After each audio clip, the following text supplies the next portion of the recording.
long have you been working with Fieldgate? We've been working with Fieldgate for approximately 13 years.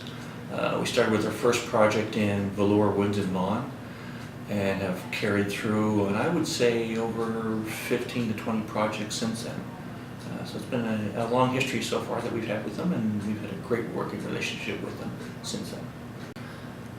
What is your firm's design philosophy? With a community, it's a totally different way of designing because you are designing a large tract of land and you're designing the homes to fit on that land, and they have to become a cohesive whole. So it's a totally different approach, but the approach we normally take with designing homes, with any type of development is to make it livable. And what that means basically is we look at it from several different approaches. We look at it being practical, functional, is it current, and when we design it, we look at it, could we live in that home? When we're producing the plans, we look at it as we're doing a mental 3D walkthrough in the plan.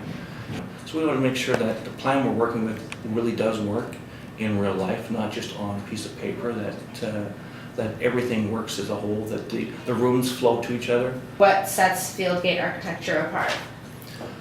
Fieldgate is one of the few clients that we spend a lot of time with prior to construction of a home, and spend a lot of time looking at how we detail everything within the home, from how we structure the home, how we lay out their floors, how we lay out their beams, how we lay out plumbing, heating, so the home is, in the end, the most well-built home we can have. They're not factory built, they're site built, so every home has a slight difference to the next. There are construction issues that you have to deal with on site that you wouldn't deal with if you were building a factory home. So we spend a lot of time looking at the small details.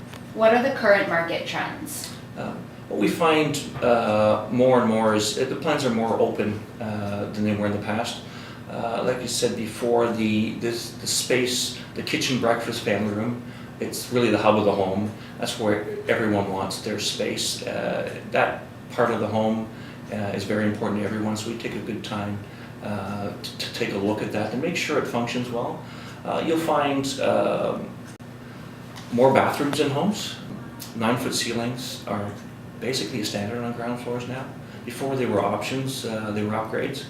So we're trying to make the space, the volume, it feel more open and more spacious.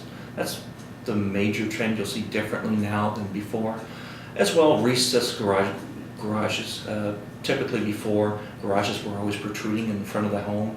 The front door was set farther back. Now we generally pull the front door forward, porches forward, creates a better street atmosphere. You're talking to your neighbors more often, you're out in your front yard more often than you were before, so that creates a whole new feel to a community. What's your favorite thing about your job? It's not boring. Every day's different. Even though we're designing communities and we're designing a lot of single-family homes, a typical type of product that you might think is repetitive, it's not. Every home is different. Every community is different, and I like the variety that comes out of that. And at the end of the community, to go through it and drive through it and see it built. There's something tangible there that you can see in the end, that there are people living there, their families making a home, and it makes a difference. It's something you can see, and that's I think the best part of what I do is actually drive through and see it built.